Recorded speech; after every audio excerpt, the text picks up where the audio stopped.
Hello, Kelsey Taylor here. Welcome to another movie review and another one of these movie reviews. Talking about reviewing my favorite movies of all time. Throughout certain days of February. Now, sorry if I got this a bit late. I'm shooting this at what time is it now? 11:30 at night. I've been busy all evening, and really need to get a review up as soon as possible. I want to do something quick. Now, I'm going to review something that, unless you grew up in the early 2000s, you probably heard about this movie or watched a specific individual. I'm going to review the Crocodile Hunter Collision Course. Now, the interesting thing about this movie, I remember seeing commercials for it as a kid, like, all the time. And I knew about the Crocodile Hunter, but oddly enough, I didn't know it was actually a real person. I thought it was, like, kind of a character. I really don't know. My opinion on the Crocodile Hunter, my awareness about, was kind of weird up until he died, and that's something that kinds of haunt me today. It's like, oh, why didn't I pay attention to this more? But yeah, you know about Steve Irwin and everything else. It's a shame what happened to him.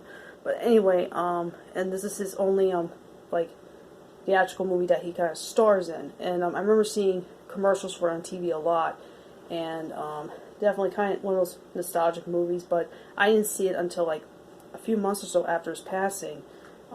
And I would probably been interested in seeing this in theaters if it weren't for this freaking logo, the MGM logo. That is scary, but it's, yeah, it's a weird phobia of mine. But I remember renting the movie from Blockbuster, and I became kind of very obsessed with it. And then I got the DVD at now deceased Kmart. Maybe I got it for a cheaper price, I don't remember. But I remember watching this movie over and over and over and over and over again. And the plot, you might be saying, like, what? Like, let me explain the plot, and this is no joke. This satellite in space explodes, and the satellite beacon falls lands in Australia, but ends up landing right near a crocodile, and the crocodile swallows it whole. So, and then these FBI agents are now, or CIA agents now have to go to Australia to retrieve the thing. And then at the same time, Steve Irwin and his wife Terry are on some sort of adventure.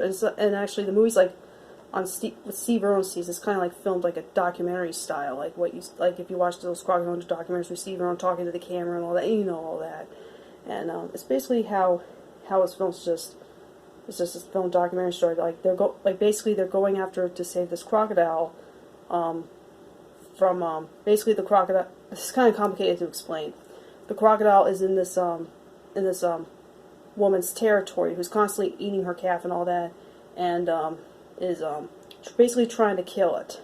So basically, Steve and Terry have to catch this crocodile.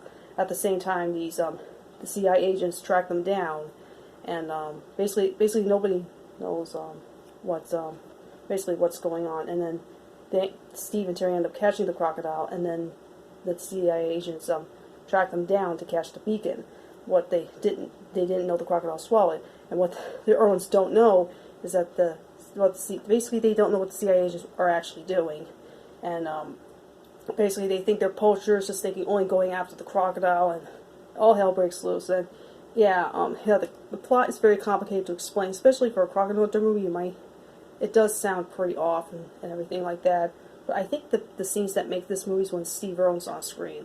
Like, I think he's in it like fairly good enough. It's kind of like a fun movie, although like if you prefer more like the Crocodile documentaries, like realistic things, stuff like that, and not really with a fictionalized story, I don't think this might get you. But if you really really want to see everything Steve Irwin has done, then I think this one's definitely a fun movie to check out. And I haven't watched this in quite a while now. I think like in middle school this was one of my movies I would watch more often than anything else at the time, next to Ernest though.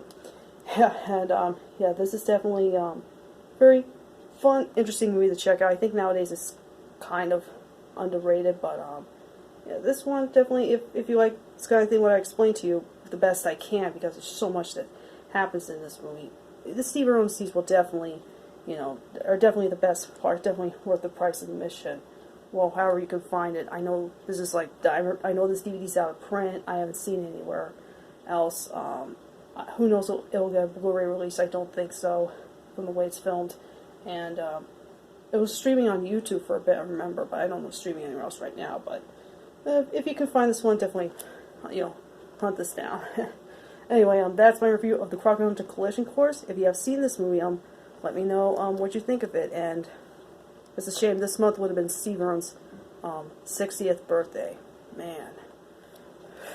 But hey, at least I have something to remember him by. He was incredible. I could go on about it. Anyway, thank you guys so much for watching tonight's movie review, and I'll catch you guys next time. So, adios.